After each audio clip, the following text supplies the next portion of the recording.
pass the parcel. I haven't got a fucking lollipop yet. One SL9.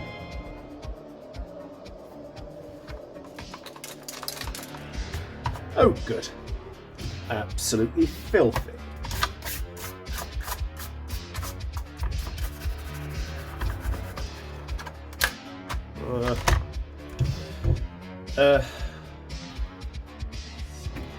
For what it's worth,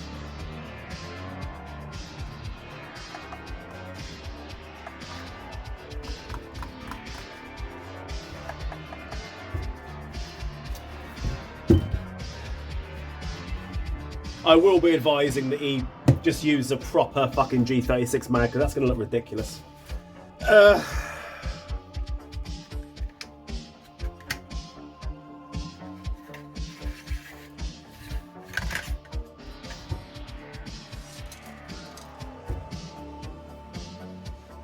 Free gift.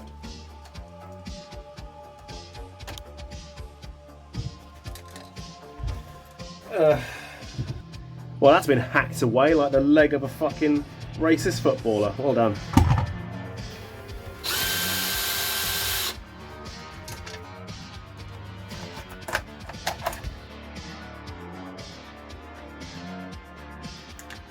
Looks like it's a Mokyo Tarui. 3 or 4 years back, I would never have wanted to see the fucking sight of another G36 because of the hundreds and hundreds that I would have to fix on a weekly basis. But this is the first G36 variant that I've had to work on in fucking years. So I have no issues with it. You know what? Don't give a shit. Bye!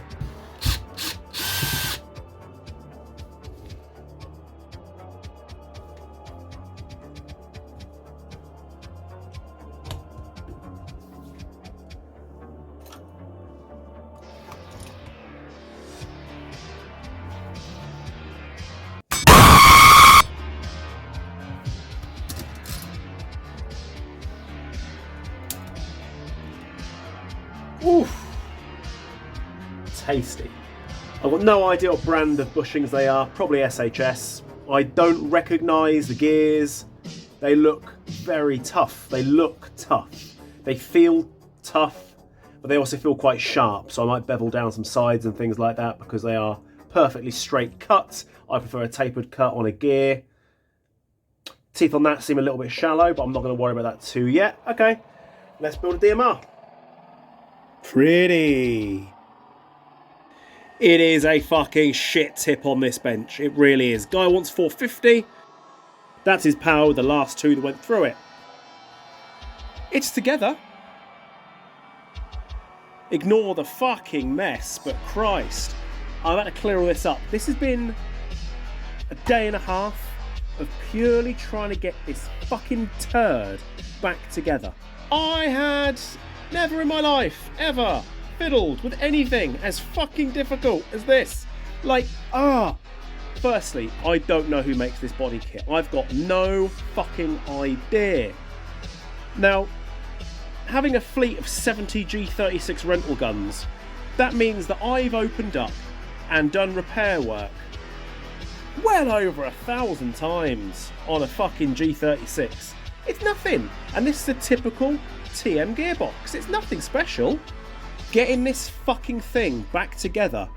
I mean, I've got no idea what make this fucking body kit is. I'm tempted to say it's an original Star. Tempted. Because, I mean, there's no markings on it. And it feels like 3D print. But it's not 3D print because there are cast errors on here. You know, it's not a 3D print. So somebody's clearly tried to take it apart by fucking tearing this piece out because there's like there's screwdriver marks and fucking like this, and you can see the damage on it. Now this is about to get painted. I'm about to clean it all up and paint it for him, but I've done something on this that is absolutely fucking mental. Check this out. This is a very tatty warhead motor. This is very, very, very beaten up now. I've really fucking brutalised this. As you can see, there's components on here that aren't even warhead anymore. Now, what I had to do to get this to sit anywhere in a motor cage, there are normally little tiny modifications you've got to make. It's a short shaft in here. You've got to make tiny modifications so that you can fit everything properly, right? That's just the thing. Here's the biggest problem though. There was no way for the motor to fit inside the motor cage. No way, it would just pop out. First of all, it wouldn't go in there, and when I finally figured out how to wangle it in, it then just kept popping out. I had to remove the 4 screws in the bottom of here, take off the base plate completely, cut down the tabs and direct solder to them, but I had to drill a hole in the base cap right here. Drilled a hole in it, added a nut on the inside, bonded in place, and then I had to use a screw, an extended screw, through the fucking cage inside, and use that to draw this down into the cage so that it couldn't go anywhere.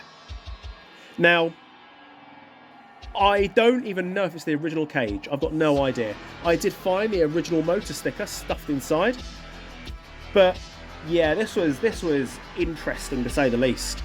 Now, it's semi-auto only. It's rocking just under 450 feet per second, so safe. And then semi-only. And you can go on it, man. It's lovely. I've never had to do such a vast modification. I've got to be the first person to take apart a warhead motor and drill a hole in the bottom, add a nut to it so that I can then attach it to the motor cage, because it was just so flimsy. And inside a regular G36, it would have held. Although it was wobbly, it would have held it in place. In here, no fucking chance. It was able to move completely out of its position. Madness. Now, this was going to be made many moons before fucking one of these was made, but the quality of this kit is, I mean, it looks not too bad. It doesn't look unlike a fucking SL9, but it really is a dog shit kit. I mean, I don't know what the fuck it is. It looks like the texture of Classic Army. There's no Classic Army on it. It's not a SEMA because there are bits on here that I do not recognise as being SEMA. I just do not know what the fuck this is. But don't email me and tell me, I don't give a shit. But there we go. It works, it's flawless, and now it's going to get a paint job. But fucking hell. And there you go. There's your finished product.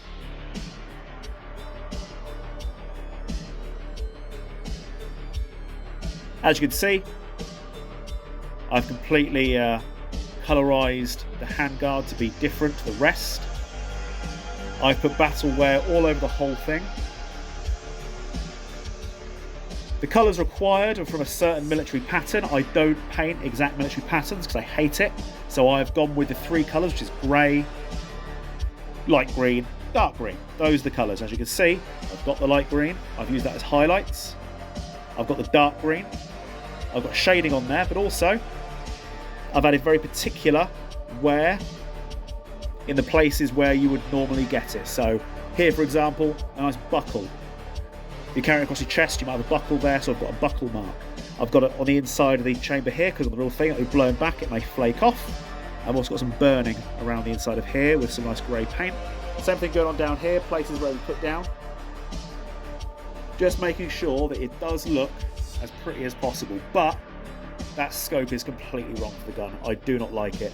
It's never going to sit on this gun properly because the rear sight is going to touch here. You can put a riser on it, then it's going to be way too high. It's never going to be right for this gun. I can move the mount forward, but then I can't move the scope back much further. And if I were then to do it, you know, I can have it so it's so far back. If I reverse this, I can have it so far back so we're sitting here with your face, there's nowhere to put your shoulder. It's absolutely not worth it. This is the wrong scope for this gun. I'll let the customer know it as well.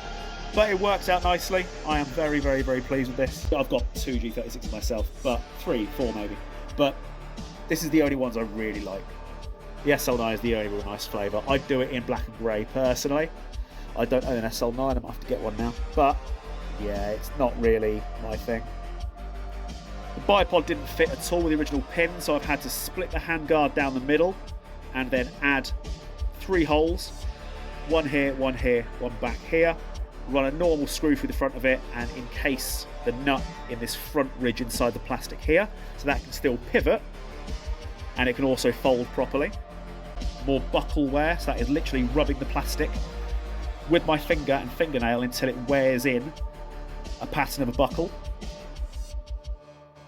Extra wear around here, because obviously the thumb will be coming through here, index finger through here, so I've added more around here. But there she is. It's actually not a bad looking gun, to be honest.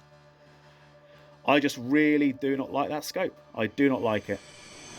Yeah.